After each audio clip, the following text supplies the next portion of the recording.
Ever find yourself scrubbing burnt lasagna off a pan thinking, look, it's always me who cleans this thing? Hmm. Yeah, that, my friend, that's resentment bubbling over. And you know what? It happens in every relationship. Oh, yeah.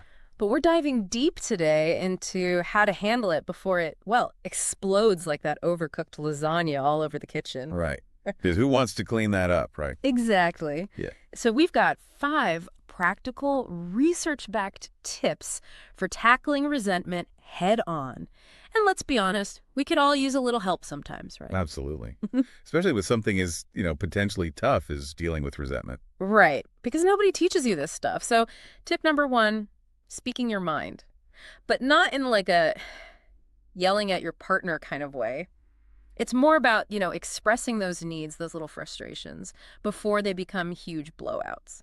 Like, think pressure cooker versus, I don't know, a gentle simmer. I like that because it's true. When we don't voice those little things, they just kind of, Exactly. They fester. yeah. And they grow. And suddenly you're upset about way more than just, say, who takes out the trash. Right. So address it early. But how do we do that without sounding, like we're accusing our partner of something terrible? Right. There's a real art to it. Yeah. And one thing that can help is focusing on how you feel. Okay. Instead of saying, you never do the dishes, which immediately puts someone on the defensive. Try something like, I feel a little overwhelmed when the sink's full of dishes. Could we figure out a system that works for both of us? Ooh, that's a good one. So it's about collaboration, not confrontation. Yes, exactly. Okay, so we're communicating better.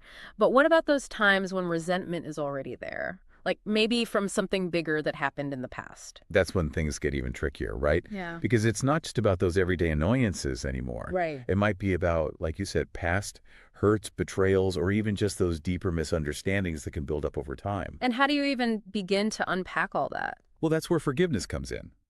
But, and this is huge, forgiveness doesn't mean saying what happened was okay. Oh, that's important. So you're not condoning their actions. Exactly.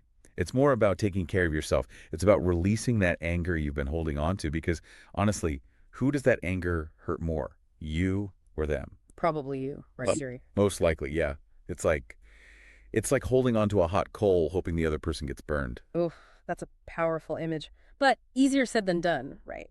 To actually let go of that anger. Totally. It's a process, not a switch you can just flip. So what are some practical things people can do? Well, journaling can be incredibly helpful. Just getting those feelings out of your head and onto paper. Oh, I love journaling. Yeah, it's like talking to a therapist, but with cheaper copays. Right. And then there's meditation, which can help you, kind of observe those feelings without judgment. Ooh, mindfulness. I've been trying to be better about that. It takes practice, but it can be so beneficial.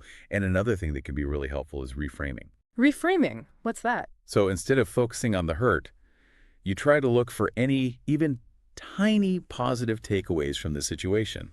Interesting. So finding the silver lining, even if it's super thin. Exactly. It's not about minimizing the hurt, but maybe seeing if there are any lessons you can learn or ways you can grow from the experience. Okay, so we've talked about communication, forgiveness, but how do we actually move forward as a couple after, resentment's been there? Yeah, that's the million-dollar question, isn't it? It is. Because it's easy to get stuck in those negative patterns. Oh, totally. It's like you're running the same argument on a loop in your head. And sometimes you need to break free from that loop. And that's where, well, sometimes you need a little outside help. You mean like therapy? Exactly. And there's absolutely no shame in that. Right. It's like going to the doctor for your relationship. Exactly. Because sometimes you need that objective perspective, someone who can help you see the patterns you might be stuck in and give you tools to communicate more effectively. Because, let's be real, sometimes when you're in the middle of it, it's hard to see the forest for the, well, The trees. the resentful anger trees. Okay, so big takeaway here. Resentment is normal, but it doesn't have to rule your relationship. 100%.